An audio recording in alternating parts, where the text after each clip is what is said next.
IO का काम है इन्वेस्टिगेशन करना, मेरा काम नहीं है। इन्वेस्टिगेशन का पार्ट आईओ का है। यहाँ आईओ मुझे कहता है कि मैं अर्जेंट ड्यूटी में इन्वॉल्व हूँ, मैं नहीं अभी आपका केस देख सकता, इलेक्शन के बाद देखूंगा। अरे भाई तुम मेरा मर्डर करने की कोशिश की जा रही है और यानी कि कहें कि इंसान मर जाए लेकिन उन्हें अभी कोई फर्क नहीं पड़ा। मैडम मेरे को एमएलसी के लिए मैं बोलती रही, मेरी एमएलसी कराओ, ड्राइवर की एमएलसी कराओ, मेरे को एमएलसी के लिए हॉस्पिटल नहीं लेके गया। आज हम 2 फरवरी की डेट पे हैं, 31 तारीख को यह हादसा हुआ है। कल से हम फोन कर रहे हैं कि सीसीटीवी कैमरा फुटेज को सीज किया गया या नहीं किया गया, कोई खबर नहीं है। थाने गए हैं, 3 बार मैं थाने के चक्कर लगा चुकी हूँ, थाने में हमारे आईओ साहब नहीं है और फोन हमारा वो उठा नहीं रहे। अब हम किस प्रशासन, थाना प्रभारी वहां अवेलेबल नहीं है, सीनियर कोई अवेलेबल नहीं है, मैं किससे बात करूं, मैं क्या एक्शन लूं? मेरे को तो अल्टीमेटली मैं अपना प्रचार छोड़ के ये काम करूं, इलेक्शन लड़ूं या पहले मैं अपने अटैकर को ढूंढूं, मतलब वो काम भी मैं करूं। आईओ किस लिए या ये पुलिस प्रशासन किस लिए बनाया गया है? पुलिस प्रशासन का काम है कि कम से कम कैंडिडेट को चुनाव को शांतिपूर्वक कराया जाए।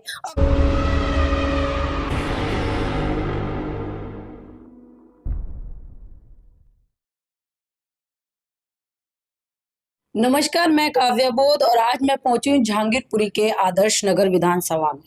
यहाँ पर एक महिला जो मेरी, जैसे आपने पिछली वीडियो में देखा था कि एक महिला जिसका नाम है एडवोकेट नीतू सिंह, जी हाँ, और ये मैं दिखाना चाहूंगी, ये वो महिला है और इन्होंने जो यहाँ पर कहें कि निर्दलीय लड़ने का जो साहस से दिखाया है, उसी बीच में इनके साथ एक घटना हुई जो कि थाने के अंदर, यानी कि एक पहले तो कहें कि इस भारत देश में कोई महिला आगे आती नहीं है। अगर कभी कोई महिला आगे आती है तो उसको किस तरीके से सरकार द्वारा या कहें प्रशासन द्वारा कैसे पीड़ित किया जाता है, यानी कि कहें कि एक निर्दलीय जो महिला है जो चुनाव लड़ रही है उनको कैसे रोका जा रहा है विपक्ष के द्वारा और उन पर कैसे हमला किया जा रहा है। मेन बात यह है कि हमला किया जा रहा है या करवाया जा रहा है। आइए इन सभी चीजों के बारे में जानने की कोशिश करते हैं डॉक्टर नीतू सिंह जी से। तो मैम क्या हुआ था परसों जब आप थाने गई थी?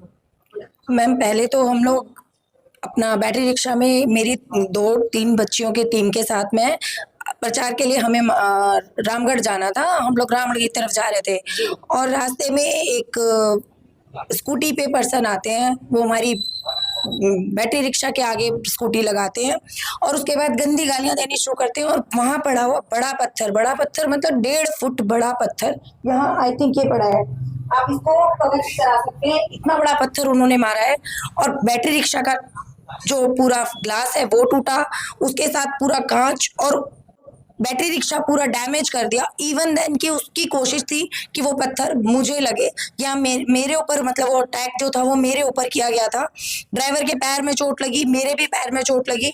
तो उसके लिए कोई आपने एफआईआर कंप्लेंट वगैरह थाने में कुछ ऐसा? मैडम 100 नंबर पे फोन किया गया था, पुलिस आई थी, उन्होंने एरिया का मुआयना किया। उसके बाद हम लोग थाने गए, थाने में मैंने बहुत कहा उनको एक्शन लेने के लिए, कोई हमें बिठा लिया गया, कोई एक्शन नहीं लिया गया। फिर मैंने रिटर्न कंप्लेंट दी कि आई थॉट कि भाई रिटर्न कंप्लेंट देते हैं और आगे बढ़ते हैं, हम अपना काम को तो ना रोके, हमारे पास टाइम की कमी है। मेरे पास जैसे कि हमें परमिशन अलाउ नहीं कर रहे हैं, हमारे पास निर्दलीय कैंडिडेट होने के नाते हमारे साथ इतनी सारी जातियां हो रही हैं जिसकी की कोई लिमिट नहीं है, कोई काउंटिंग नहीं है। लेकिन फिर भी मैंने आखिरी मोमेंट तक भी मैंने ये कोशिश की कि हम वहां से निकलें और अपने प्रचार के लिए कोशिश करें, शुरुआत तो करें, कुछ तो कर पाए। बट वो भी मुझे चुनाव लड़ने ना दिया जाए के लिए सब कुछ किया गया। थाने के अंदर मुझे 4.5 घंटे बिठाया रखा गया। कंप्लेंट की रिसीविंग, लेकिन कंप्लेंट की बात करें तो कंप्लेंट तो थाने में जाके तुरंत हो जाती है, तो 4 घंटे क्यों बिठाया आप? रिसीविंग देने से मेरे को साफ मना किया गया है। रविंदर जी, रवि नाम है और जो आईओ का, उनके जो मेरी कंप्लेंट थी, मेरी 100 नंबर की कंप्लेंट, मेरा आईओ था रविंदर, उसने पहले मेरे को कंप्लेंट पे रिसीविंग देने से मना किया। बहुत ज्यादा मेरे बोलने के बाद, रिक्वेस्ट करने के बाद उन्होंने मेरे को रिसीविंग देने के लिए हाँ बोला। तो रिसीविंग देने के बाद उसने मेरे ड्राइवर को बिठा लिया। मेरे पास कोई ऑप्शन नहीं था, गाड़ी नहीं, कुछ भी नहीं, कोई ऑप्शन ही नहीं मेरे पास, मेरे ड्राइवर को बिठा के रखा हुआ है। मैं तो जो पर्सन, मैंने कहा कि वो, मैंने जो स्कूटी थी उसका नंबर दिया कि ये स्कूटी है, ये बंदा मुझे मार के गया है, आप उस बंदे को ढूंढो, उसको पकड़ो।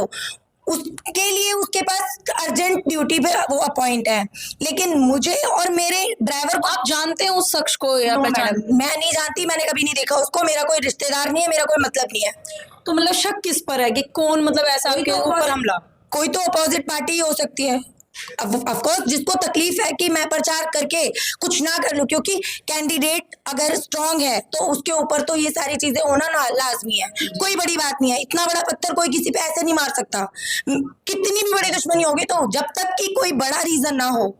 इतना बड़ा पत्थर मैडम, 18 इंच का इतना बड़ा 1.5 फुट का पत्थर कोई ऐसे किसी के ऊपर ऐसे नहीं मार सकता। वो मेरा मर्डर करने आए हैं, मेरे को मारना उनका टारगेट है, तभी वो इतनी बड़ी हिम्मत कर सकता है, वरना क्यों कोई छोटा सा पत्थर नहीं था वो कि किसी पे ऐसे मार दिया फेंक के, उठा के दोनों हाथों से मारा है उसने, मतलब नॉट अ सिंगल हैंड, दोनों हाथों से पूरा जोर लगा के उठाना पड़ा उसको, इतना बड़ा पत्थर था वो। मतलब एक और इवन देन कि वो ड्राइवर हाथ जोड़ के खड़ा है उनके आगे कि सर मेरी गाड़ी का नुकसान मत करो। वो अपना बचाव करने के लिए उतर गया साइड, हुआ तो उसके पैर में थोड़ी चोट आई, ज्यादा चोट और पत्थर से और भी आ सकती थी, कोई मर सकता था और हादसा हो सकता था।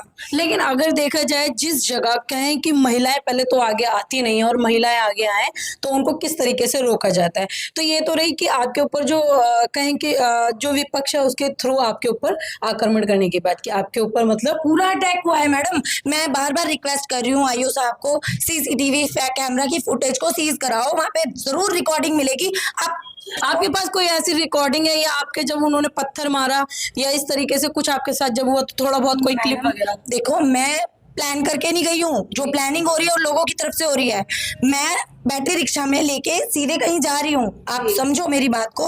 हम लोग मूवमेंट की उसमें है, कोई अचानक से आके मेरे पे अटैक करता है, I am not ready to capture the things कि मेरा कैमरा ऑन रहे मेरा। बात करें कि जो पुलिस प्रशासन है उन्होंने कुछ तो कहा होगा, आश्वासन दिया किसी चीज का कि जो कोई हमारी तरफ से कोई सपोर्ट नहीं है। पुलिस प्रशासन ने क्लियर बोला है अभी हम अर्जेंट ड्यूटी पे हैं, हमारे पास टाइम नहीं है। मगर मेरे पर्सन को, मेरे ड्राइवर को, जो बैटरी रिक्शा का ड्राइवर था जिससे मैं जा रही थी, उस बैटरी रिक्शा के ड्राइवर को बिठा के बयान के नाम पे कि हमें स्टेटमेंट लेनी है के नाम पे 4.5-5 घंटे तक थाने में बिठा के रखा गया है जबरदस्ती।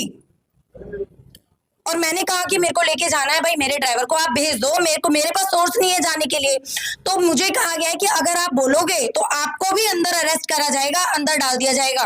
तो आप तो वकील हो और आपको तो कानून की नॉलेज भी है, तो फिर मतलब आपके ऊपर इस तरीके से बोलना कि आपको भी अंदर डाल दिया जाएगा? मैडम जो बोला गया है वो तो रिकॉर्ड में है, वो तो रिकॉर्ड में, वो नहीं जानते कि मैं वकील हूँ, मगर वो तो मुझे पता है ना कि मैं वकील हूँ, उनको तो पता नहीं है। आपके पास रिकॉर्डिंग है इस चीज की? बिल्कुल रिकॉर्डिंग होनी चाहिए, कहीं ना कहीं तो कोई तो रिकॉर्ड कर ही रहा होगा।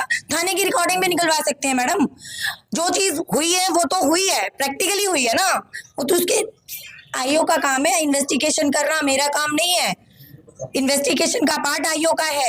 यहाँ आईओ मुझे कहता है कि मैं अर्जेंट ड्यूटी में इन्वॉल्व हूँ, मैं नहीं अभी आपका केस देख सकता, इलेक्शन के बाद देखूंगा। अरे भाई तुम मेरा मर्डर करने की कोशिश की जा रही है, और यानी कि कहें कि इंसान मर जाए लेकिन उन्हें अभी कोई फर्क नहीं पड़ा। मैडम मेरे को एमएलसी के लिए मैं बोलती रही, मेरी एमएलसी कराओ, ड्राइवर की एमएलसी कराओ, मेरे को एमएलसी के लिए हॉस्पिटल नहीं लेके गया।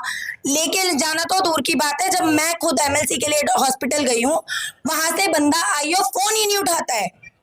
ये बड़ी बात है कि वो पर्सन जो आईओ मेरे लिए डिप्यूट किया गया है, वो आईओ फोन ही नहीं उठा रहा है, क्योंकि एमएलसी एक्सेप्ट हो ना जाए, एमएलसी ना हो जाए बंदों की लिए। तो ये बड़ी बात है कि एक महिला पर और सुनिए मैम, इससे भी बड़ी बात, आज हम 2 फरवरी की डेट पे हैं, 31 तारीख को यह हादसा हुआ है। कल से हम फोन कर रहे हैं कि सीसीटीवी कैमरा फुटेज को सीज किया गया या नहीं किया गया, कोई खबर नहीं है। थाने गए हैं, 3 बार मैं थाने के चक्कर लगा चुकी हूँ, थाने में हमारे आईओ साहब नहीं है और फोन हमारा वो उठा नहीं रहे। अब हम किस प्रशासन, थाना प्रभारी वहां अवेलेबल नहीं है, सीनियर कोई अवेलेबल नहीं है, मैं किससे बात करूं, मैं क्या एक्शन लूं? मेरे को तो अल्टीमेटली मैं अपना प्रचार छोड़ के ये काम करूं, मैं इलेक्शन लड़ूं या पहले मैं अपने अटैकर को ढूंढूं, मतलब वो काम भी मैं करूं। आईओ किस लिए या ये पुलिस प्रशासन किस लिए बनाया गया है? पुलिस प्रशासन का काम है कि कम से कम कैंडिडेट को, चुनाव को शांतिपूर्वक कराया जाए, अगर कोई इस तरह की एक्टिविटी होती है तो उसको कंट्रोल करने के लिए रोका जाए।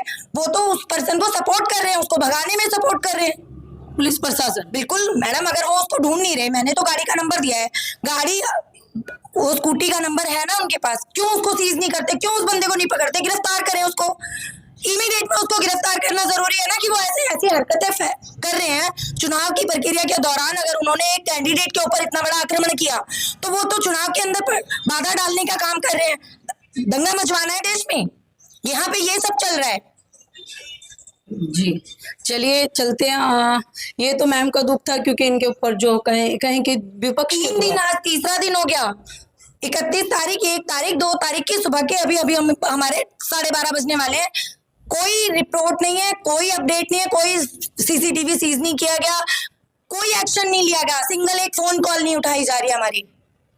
बंदे थाने से गायब हैं, आईओ साहब हमारे थाने में अवेलेबल नहीं है। आईओ कॉल भी नहीं उठा रहे और थाने के अंदर भी नहीं है। जी चल इलेक्शन से 2 दिन पहले, यानी कि कहें कि चुनावी दौर जो चल रहा है, इसमें चुनाव में जो दंगल कहा गया है इसको, और इसी बीच में विपक्ष जिस तरीके से एक निर्दलीय महिला पर आकर कहें हमला करवा रहा है, ये कहीं ना कहीं एक बड़ी बात। साजिश की गई है मैडम, प्रॉपर जान लेने के लिए मेरे पे मर्डर अटेम्प्ट किया गया है। तो उनका भी गुस्सा करना जायज है क्योंकि उन पर जिस तरीके से हमला हुआ ये एक बड़ी बात है। बाकी पुलिस प्रशासन जो कहती है अक्सर, या कहें कि भारत में प्रधानमंत्री भी अक्सर कहते हैं कि महिलाएं सबसे आगे, महिलाओं की बात यानी कि थाने में सबसे पहले सुनी जानी चाहिए, लेकिन वो जो एक महिला जो चुनाव लड़ने के लिए आगे आई है निर्दलीय, पहले तो उसकी आवाज ही नहीं सुनी जा रही और आईओ सर जो हैं वो फोन ही नहीं उठा रहे। तो ये बड़ी बात है कहीं ना कहीं कि पुलिस प्रशासन भी किस तरीके से महिलाओं को आज भी रिस्पेक्ट नहीं देता है। चलिए इस पूरी वीडियो के बारे में आपकी क्या प्रतिक्रिया थी मुझे कमेंट बॉक्स में जरूर बताएं।